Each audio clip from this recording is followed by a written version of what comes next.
Hello aspirants, welcome आज के newspaper reading में। तो जैसा कि आप लोग जानते हैं कि आज 1 दिसंबर है।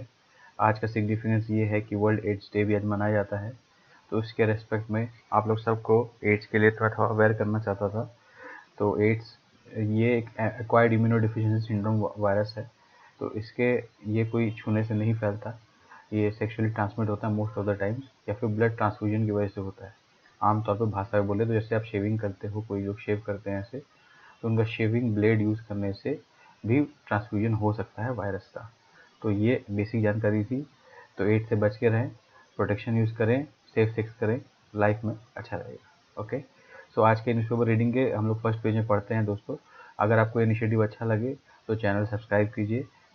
इसके हाईलाइटेड पीडीएफ जो एस्पिरेंट्स हैं उनको अगर हाईलाइटेड पीडीएफ चाहिए तो आप लोग टेलीग्राम चैनल सिंपली लर्न नाम से टेलीग्राम चैनल हमने बनाया है। आप लोग सर्च मारिए सिंपली लर्न, आप लोगों को मिल जाएगा सिंपली लर्न ऑफिशियल चैनल के नाम से।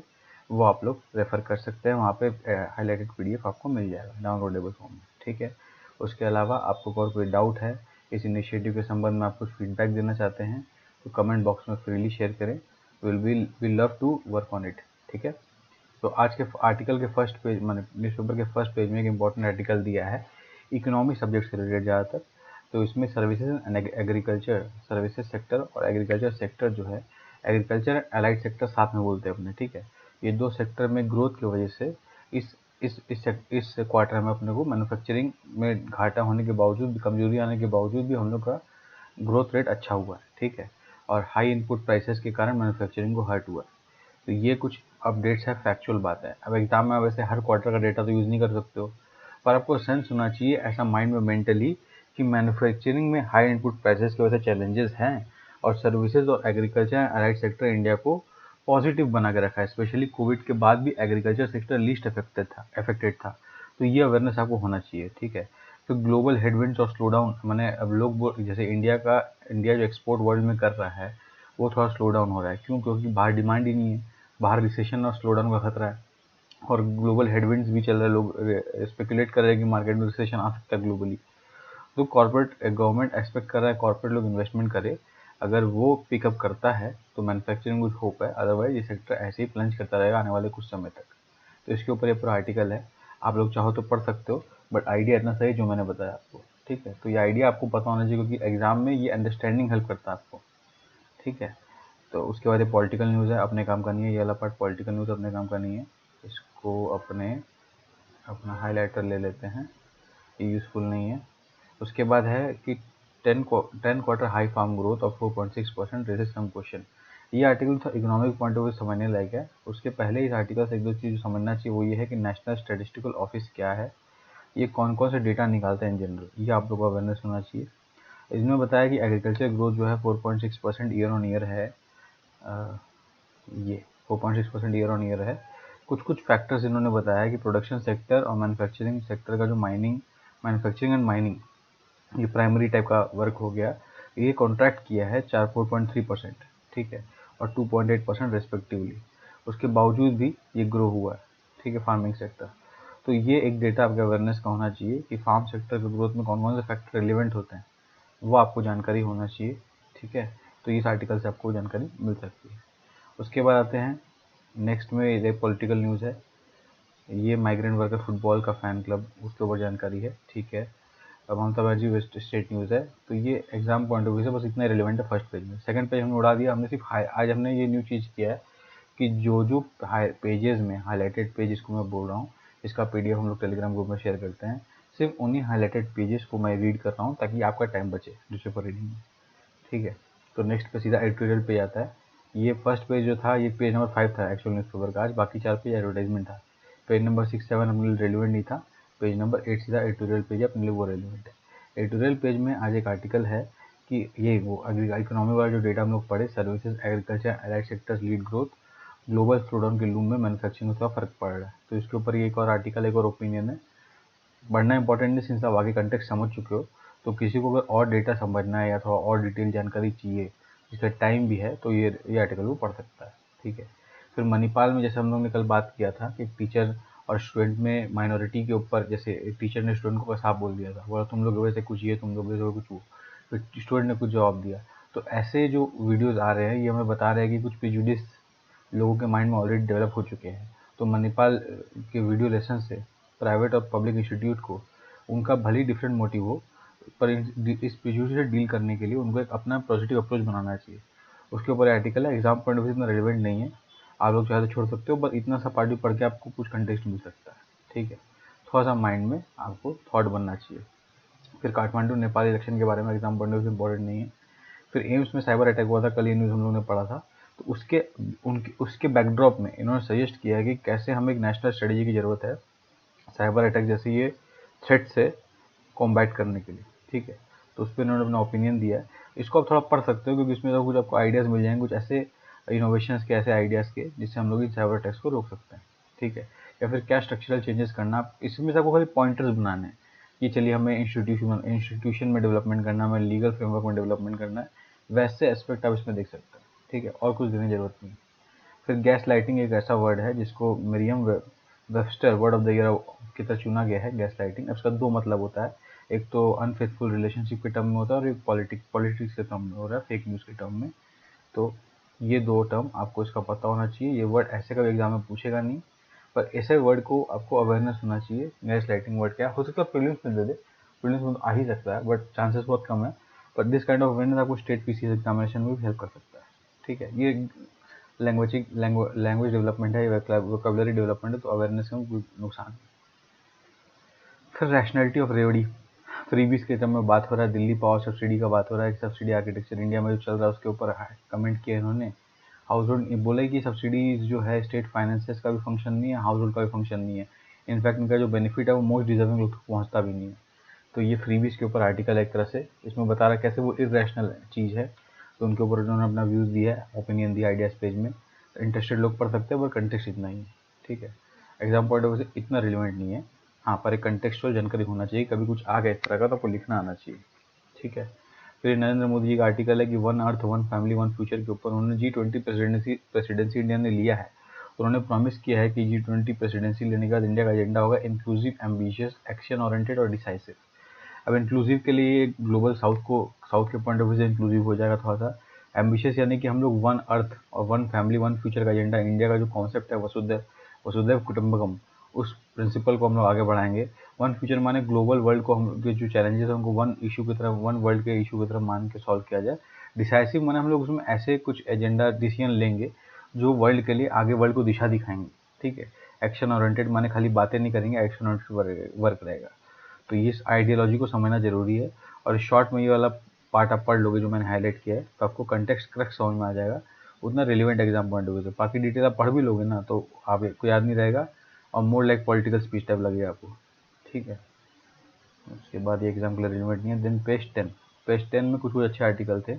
अब जैसे CA है, सिटीजनशिप अमेंडमेंट एक्ट जो हुआ है 2019 में जो लागू हो गया था, उस पर DMK के कुछ लीडर्स ने फाइल किया है कि ये तमिल रेस के भी अगेंस्ट है क्योंकि इसने श्रीलंकन रिफ्यूजी को एक्सक्लूड किया है। ठीक है, अब सबसे बड़ा बात है citizenship is a inclusive right, it is citizenship right, इस लॉ के अंदर सिटीजनशिप राइट दिया गया लोगों को, इसमें किसी को एक्सक्लूड नहीं किया गया। तो इसके पर्सपेक्टिव का बात है। तो इस तरह से इन्होंने एफिडेविट फाइल किया। तो समझना चाहिए CA में लंकन रिफ्यूजी को भी कंसिडर नहीं किया जो तमिल रेस के अगेंस्ट लोग मानते हैं, और थोड़ा सा डिस्क्रिमिनेटरी लग रहा है प्राइमा फेसी। ठीक है, उसके बाद ये ऑल वुमेन बेंच एक लैंडमार्क हुआ है एक, और ये थर्ड टाइम ऐसा सुप्रीम कोर्ट की हिस्ट्री में हुआ है कि ऑल वुमेन बेंच कोई केस को लड़ेगी।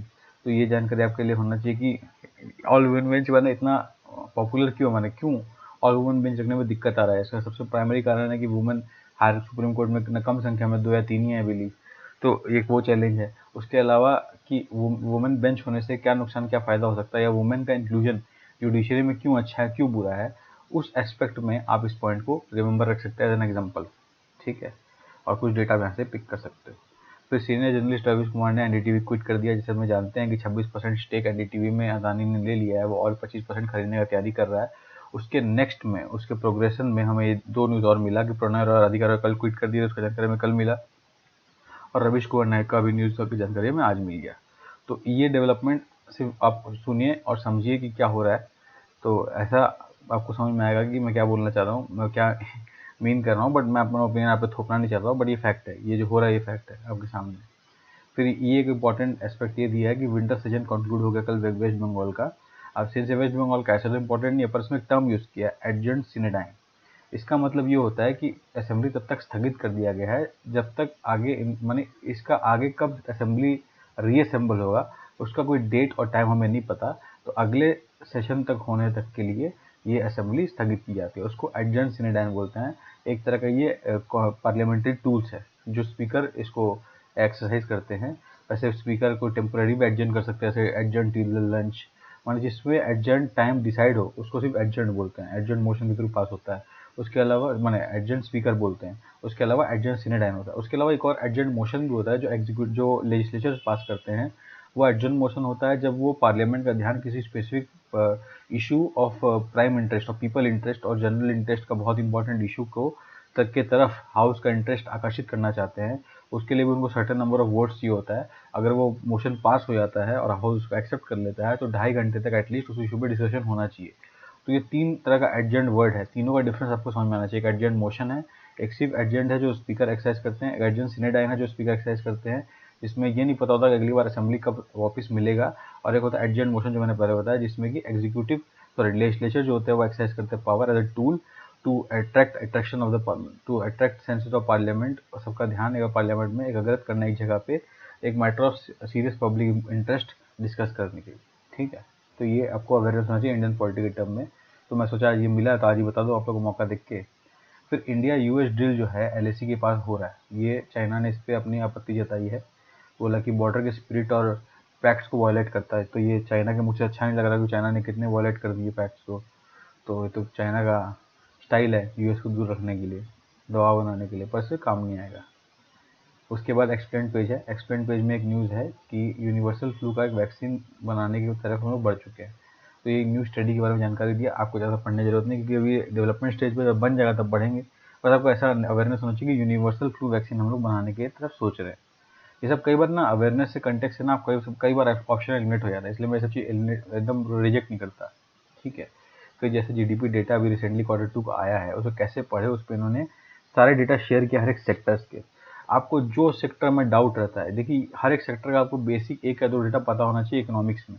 तो कौन सा क्वेश्चन आने वाला आप उसमें कहीं भी यूज़ कर सकते हो मेंस एग्जाम में स्पेसिफिकली। तो इस आर्टिकल को मैं चाहता हूँ आप लोग इंडिविजुअली हर एक स्टूडेंट ठीक से पढ़े। मन ऐसे रटने के हिसाब से नहीं, इसमें हर एक सेक्टर का 1 या 2 डेटा अपने रिलेवेंट निकाल दीजिए और सोचिएगा डेटा आप किस कंटेक्स्ट में यूज़ कर सकते हैं। ठीक है, वैसा 2-3 कंटेक्स्ट लिख के रखिए बस। थोड़ा टाइम टेकिंग है, 5 से 10 मिनट आपको लग सकता है ये काम करने में, लेकिन ये करना वर्थ है।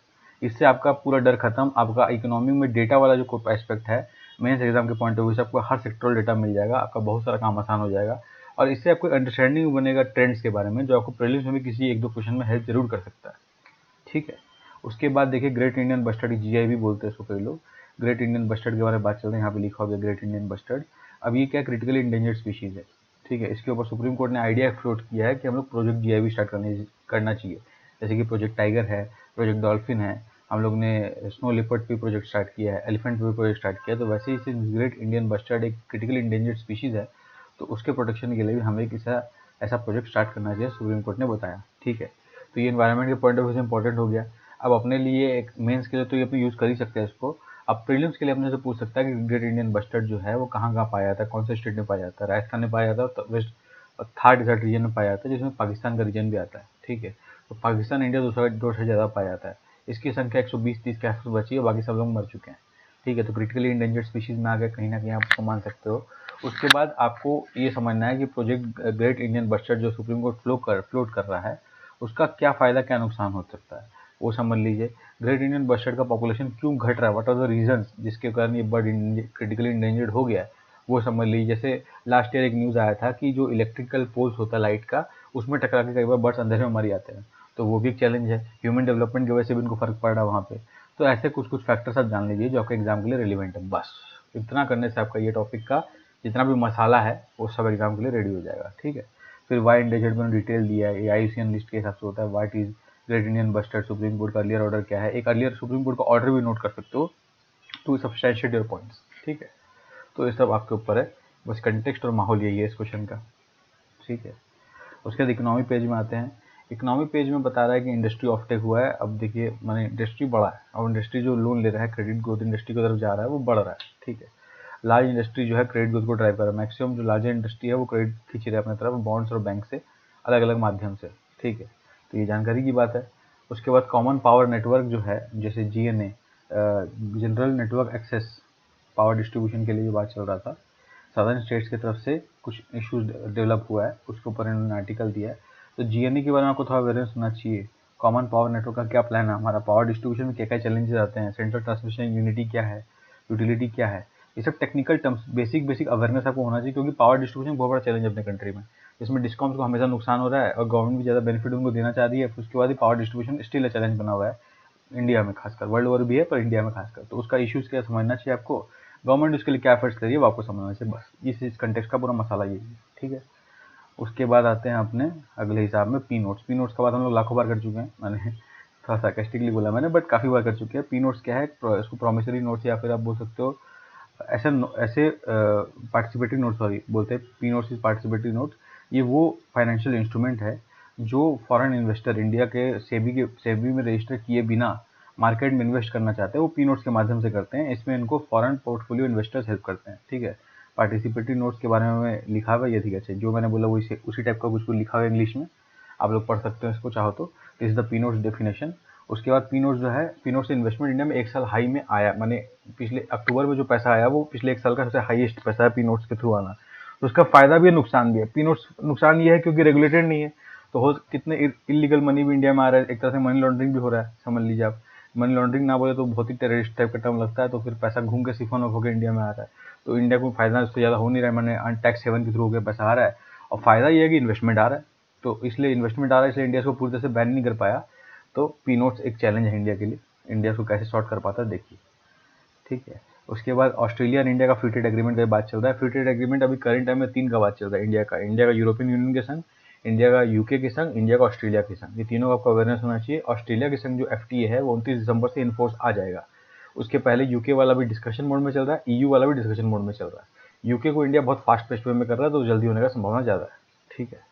फिर कोर सेक्टर ग्रोथ स्लो हो गया। कोर सेक्टर माने वो सेक्टर जैसे कि आप मान लो manufacturing is a core sector, तो कोर सेक्टर जो है वो ग्रोथ स्लो है, अपने देख लिए मैन्युफैक्चरिंग भी स्लो ही था, तो उससे अपने को सेंस बन जाता है, ठीक है। द वर्ल्ड पेज में बता रहा है कि पाकिस्तान का TTP जो है, तहरीक तालिबान वाला ग्रुप जो है, वो वाला ग्रुप कुछ दिन पहले आपने जानते हैं कि वो बोल दिया कि हम लोग ट्रूस कॉल को बंद कर रहे हैं, हमारे जो जिहादी लोग हैं वो जाके पेलम अटैक करें। तो कुछ दिन बाद कोयटा में एक अटैक के कारण 4 लोग मर गए, 20 लोग इंजर हो गए, तो उस पर अपडेट आया पाकिस्तान में। फिर उसके बाद बहुत सारे ऐसे न्यूज़, इस्लामिक स्टेट का भी उनका जो लीडर है वो मर चुका, अल कुरैशी, अब उन्होंने सक्सेसर अपने एक उत्तराधिकारी का नाम दिया है। ये सब डेवलपमेंट्स हैं, ठीक है। फॉर एग्जाम पॉइंट तो कुछ इंपॉर्टेंट नहीं है। DNA मैच इसलिए मैंने हाईलाइट किया क्योंकि DNA प्रोफाइलिंग अपने साइंस एंड टेक का एक टॉपिक है, तो DNA प्रोफाइलिंग समझ लीजिए क्या होता है, उससे अपना माने DNA प्रोफाइलिंग इज बेसिकली जिसमें आपका DNA फिंगरप्रिंटिंग एक टेक्निक होता है, उससे 2 DNA को मैच किया जाता है, ठीक है। तो उसे DNA प्रोफाइलिंग बोलते हैं। उसका मल्टीपल यूज़ है, वो साइंस एंड टेक के हिसाब से आप जान सकते हो। तो this is it for today's newspaper exam point of view. UPSC aspirant को आई थिंक हेल्प हुआ, ऐसे इनिशिएटिव को फॉलो कीजिए, लाइक सब्सक्राइब कीजिए। एग्जाम के लिए बेस्ट विशेस।